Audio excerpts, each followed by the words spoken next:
ကန်းကော့မြိုင်ဆိုတဲ့ရွာလေးကအေးချမ်းသာရသလားလူမှုကွာဟမှုကလည်းကြီးမားတဲ့ရွာတရွာပေါ့တစ်ဖက်မှာရွာရဲ့စီးပွားရေးကိုချုပ်ကင်ထားတဲ့တထေးမိသားစုတွေရှိတယ်လို့တစ်ဖက်မှာတော့နေလုံးနေစားတောင်သူလယ်သမားမိသားစုတွေရှိနေပါတယ်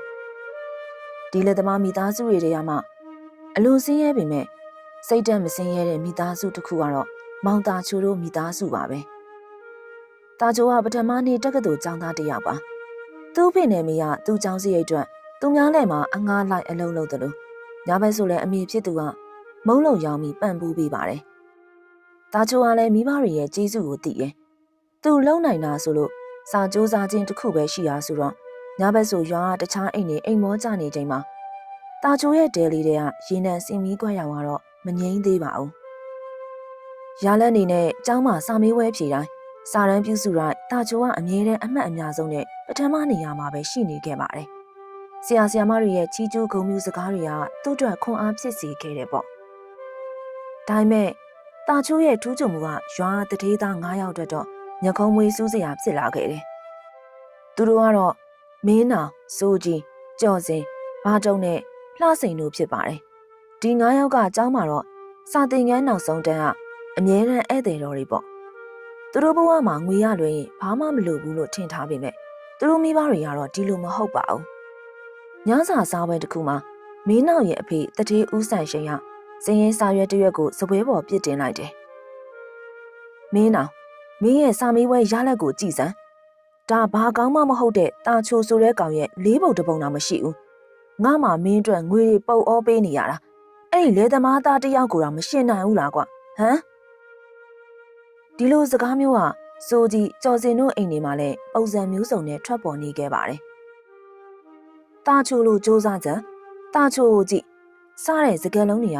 သူတို့အတွက်အစိတ်အသင့်နဲ့မြားတစင်းလိုပါပဲ။အဲနောက်တော့သူတို့ရဲ့မကျေနပ်မှုတွေမာနတွေမနာလိုမှုတွေအားလုံးက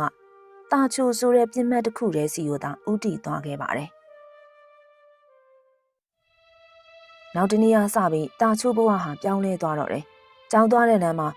သူ့စပယ်ကိုလေဖောက်ထားတာနဲ့ကြုံရတယ်။စာသင်ခန်းထဲမှာသူ့စာအုပ်တွေပျောက်ကုန်တယ်။တခါတလေသူ့ထမင်းကြိုက်တဲ့ကိုတဲတွေခဲတွေတွေ့ရတယ်။အစာပိုင်းမှာတော့တာချိုကဒါကိုတိုက်ဆိုင်မှုလို့ပဲထင်ခဲ့တယ်။ဒါပေမဲ့ဒီနေ့ကျောင်းအပြန်လူပြတ်တဲ့လမ်းတောင်မှာမင်းနောင်တို့9ယောက်ကသူ့ကိုလာဝိုင်းထားတယ်။မင်းတော်တော်ထူးချွန်နေရဲ့ဆိုမင်းတို့ဘာလို့မလို့လဲ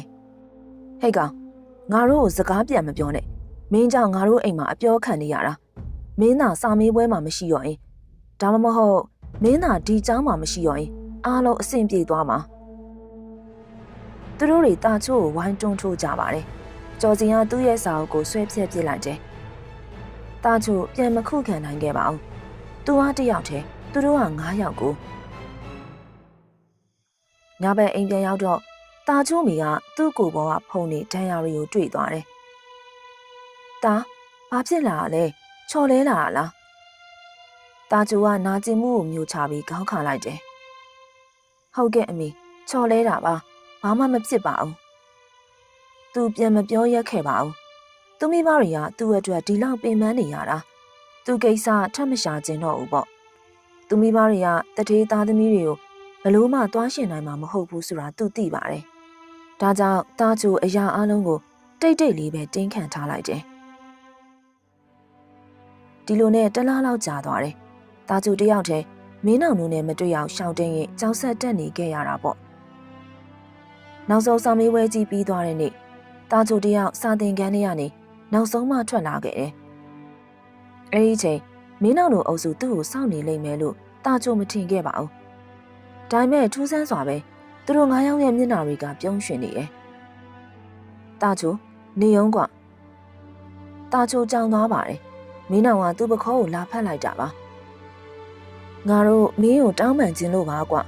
တကယ်တော့ငါတို့ကမင်းကိုမနာလို့ဖြစ်နေခဲ့တာဒါပေမဲ့အခုစာမေးပွဲလဲပြီးပြီငါတို့အမားတွေကိုပြန်ပြင်ခြင်းတယ်ဒီတော့ငါတို့တငယ်ချင်းတွေပြင်နေကြရအောင်ကွာနော်ကြော်စင်နဲ့စိုးရပါဝင်ပြီးခေါင်းငိတ်ပြတယ်သူတို့ရဲ့မျက်နှာမူရာတွေကထူးဆန်းစွာလှိုက်လဲနေသလိုဒါမှမဟုတ်ဟန်ဆောင်ကောင်းလွန်းနေသလိုပါပဲငါနားမလဲဘူးငါတို့ကစိတ်ရင်းနဲ့တောင်းပန်တာပါကွာဒီလိုလို့ ငါတို့ကြေအေးရနေနဲ့နောက်ရက်ကျတော်တဲ့ကိုအမဲလိုက်သွားကြမလားမုတ်ဆိုးတွေအမြဲသွားနေကြနေရလေပျော်စရာကြီးမင်းလိုက်ခဲ့ပျော်စေရမယ်ဟဲ့အောင်တာချိုစဉ်းစားသွားတယ်အမဲလိုက်တယ်ဆိုတာသူတခါမှမလုပ်ဘူးပေမဲ့စိတ်တော့ဝင်စားမိရဲ့ပြီးတော့သူ့ဘဝမှာပထမဆုံးချိန်ဖြင့်ရန်သူတွေကမိတ်ဆွေလာဖွဲ့တာဆိုတော့သူမငြင်းရက်ခဲ့ဘူးပေါ့သူ့ရဲ့ယူသားတဲ့စိတ်ကမင်းအောင်တို့ယုံကြည်သွားခဲ့တယ်ကောင်းပြီလေငါလိုက်ခဲ့ပါမယ်ဒါမှပေါ့ကွာမင်းရလေโอเคတို့တွေမနေ့ပြန်သွားကြတာပေါ့မင်းအောင်တို့အားလုံးတယောက်မျက်နှာတယောက်ကြည့်ပြီးထူးဆန်းစွာပြုံးလိုက်ကြပါတယ်နောက်တနေ့မနေ့စောစောတာချိုတယောက်သူ့မိကိုတငယ်ချင်းတွေနဲ့တော်ရဲခဏသွားလိုက်အောင်မယ်လို့ပြောပြီးထွက်လာခဲ့တယ်အိမ်နောက်တော်ရဲကိုတာချိုတို့6ယောက်ဝင်လာခဲ့ကြတယ်ပေါ့တော်ကတပြေးပြေးပိုနှက်လာချိန်အစာပိုင်းမှာတော့သူတို့တွေရီရီမောမောနဲ့စကားတွေပြောလာကြပြီမဲ့တောနဲ့လာတာနဲ့အမျှသူတို့စကားတွေနည်းလာခဲ့တယ်။လမ်းတွဲရောက်တော့တောလေကခြောက်ကမ်းမငယ်လေးတစ်ခုနာမှာမင်းနောင်ကရုတ်တရက်ရက်လိုက်တယ်။ဘာဖြစ်လို့လဲမင်းနောင်ဒီမှာဘာကောင်းမှမရှိတော့ဘူးထင်တယ်ကွ။မင်းနောင်ကသူ့ဘက်ကိုပြေးပြေးချင်းလှည့်လာတယ်။သူမျက်နှာပေါ်ကအပြုံးကလုံးဝပြောင်းကွယ်သွားပြီးအေးဆက်တဲ့အမူအရာတစ်ခုဝင်ရောက်လာတယ်။အကောင်တော့မရှိဘူးဒါပေမဲ့မင်းကိုအစာကျွေးမဲ့ကောင်တွေတော့ရှိရဲ့ဘာကိုပြောရလဲကွစိုးကြီးကလက်ထဲမှာကြိုတင်ဝှက်ယူလာတဲ့တုပ်တခြားကိုကိုင်ရင်းနဲ့အခုလိုပြောလာပါတယ်မင်းတော်တော်ညံ့တာပဲတာချိုကမင်းကိုငါတို့ကတကယ်တငယ်ချင်းဖွဲ့မယ်ထင်နေရလားမင်းရှိနေသူရဲ့ငါတို့ကအတုံးမကျတဲ့ကောင်တွေဖြစ်နေအောင်ပါပဲအဲ့ဒီချိန်မှာတာချိုတရားအဖြစ်မှန်အားလုံးကိုသဘောပေါက်သွားတယ်။မင်းတို့ငါ့ကိုဟုတ်တယ်ငါတို့မင်းကိုတတ်မလို့စိုးကြီးကအရင်ဆုံးပြေးဝင်ပြီးတာချို့ကောင်ဒုံးနဲ့အားကုန်ရိုက်ချလိုက်တယ်။တာချို့မြေကြီးပေါ်ကိုဘိုင်းကနေလဲကျသွားတယ်။ကျန်တဲ့၄ယောက်ကလည်းဝင်လာပြီးတာချို့ကိုအသက်ကိုကန်ကြောက်ထိုးကြိတ်ကြတယ်။တာချိုတရားအသက်ကိုလူပြီးခုခံမှုစူးစမ်းပေမဲ့မရခဲ့ပါဘူး။အဲဒီနောက်သူတို့ကတာချိုကိုကြောက်ကမ်းမအစွန်းနာထိဆွဲခေါ်သွားခဲ့တယ်။အောက်မှာတော်ရိုင်းတရိတ်ဆန်တွေအထူးသဖြင့်မြေခွေးတွေတောဝက်တွေကျက်စားတဲ့နေရာပါ။မင်းကိုဒီမှာပြစ်ထားခဲ့မယ်။မနဲ့လင်းရဲ့မင်းအယူတော်ကြံမှာမဟုတ်ဘူး။လူတွေကမင်းကိုတရိတ်ဆန်ကိုက်လို့တေရပဲထင်ကြမှာ။တာချိုကသွေးရိုင်ထဲမှာလဲလျောင်းရဲ့သူ့ကိုဝိုင်းကြည့်နေတဲ့မျက်နှာငါးကိုတယောက်ချင်းစီစိုက်ကြည့်လိုက်ပါတယ်။သူ့မျက်လုံးထဲမှာနာကျင်မှုထက်အညိုးနဲ့ဒေါသတွေကပိုပြင်းထန်နေတယ်။မကြည့်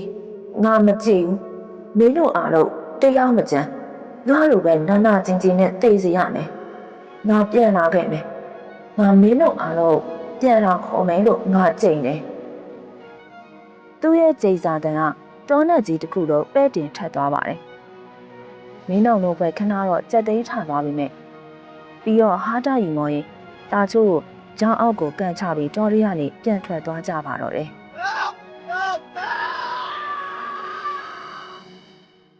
နောက်တနေ့မှာတာချို့ကိုတော်ထဲမှာတရိတ်ဆန်တွေကိုက်ပြတ်ထားတဲ့ဒဏ်ရာတွေနဲ့တိတ်ဆုံးနေရအောင်ရွာသားတွေတွေ့ခဲ့ကြပါတယ်။တာချို့မိဘတွေရဲ့ငိုကြွေးတန်ကတရွာလုံးကိုဖုံးလွှမ်းသွားတယ်။ရဲတွေကလည်းဒါကိုတောင်ရိုင်းတရိတ်ဆန်တိုက်ခိုက်မှုလို့ပဲကောက်ချက်ချလိုက်တယ်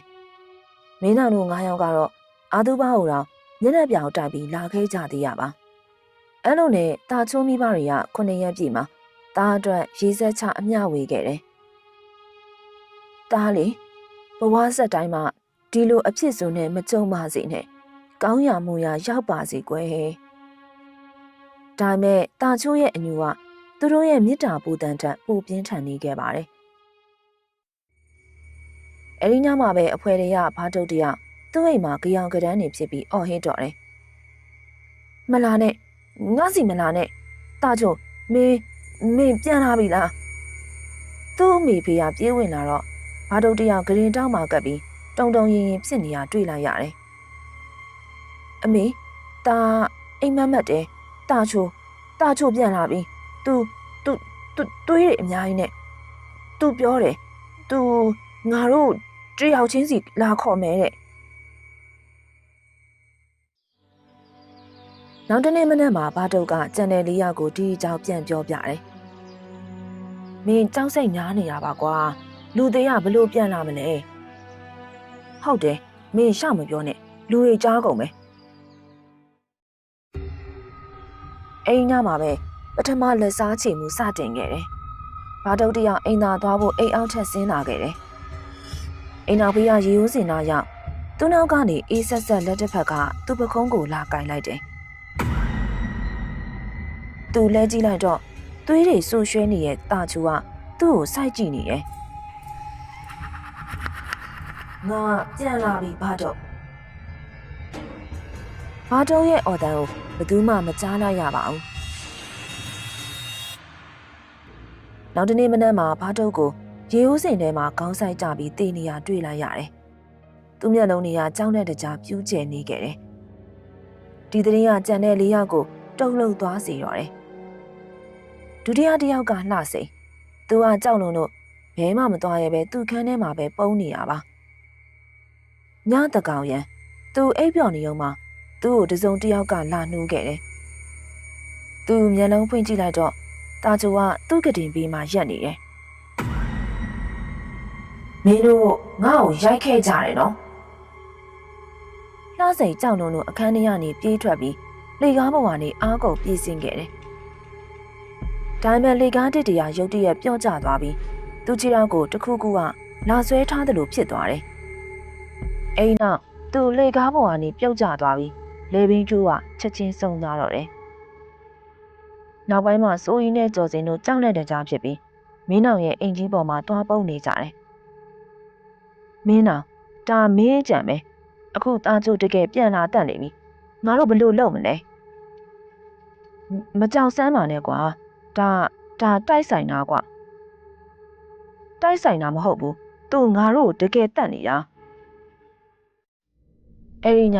မင်းအောင်ရဲ့အိမ်ကြီးရဲ့မှာလျှက်စစ်မီးတွေကဖြတ်နဲ့ပိတ်လိုက်ဖွင့်လိုက်ဖြစ်လာပါတယ်အိမ်ပြင်ကနေလည်းခလေးတယောက်ငိုးတန်လို့ကျိန်စာတိုက်တန်လို့ကြားနေရတယ်စိုးကြီးကကြောက်လို့သူ့လက်ထဲမှာဓာတ်တခြားကိုကင်ထားတယ်ထွက်ခဲ့တာချိုမင်းထွက်ခဲ့စမ်းရုတ်တရက်သူ့ရှိရမှန်ပြီးယူကြီးရဲ့မှာတာချိုရိတ်ကိုတွေ့လာရတယ်စိုးကြီးကဒေါသတကြီးနဲ့ဓာတ်ကိုကင်ပြီးမှန်ပြီးယူပြေးထိုးလိုက်တယ်မှန်ပြီးယူကွဲသွားပြီးသူ့ဓာတ်ကဘသူ့ကိုမှထိမသွားအောင်ဒါပေမဲ့ကွဲအပ်သွားတဲ့မှန်တစားသူ့လယ်မျိုးတက်တဲ့ကိုပြန်ဆိုင်ဝင်သွားတယ်စိုးကြီးတယောက်သွေးတွေပွက်အန်ရင်မြေပေါ်မှာလဲကျတည်ဆုံးသွားတယ်အခုတော့မင်းနောင်နဲ့ကြော်စင်2ယောက်ထဲပဲကြံတော့တယ်ဒါပေမဲ့ကြော်စင်တယောက်လုံးဝယူသွတ်သွားပြီသူကမင်းနောင်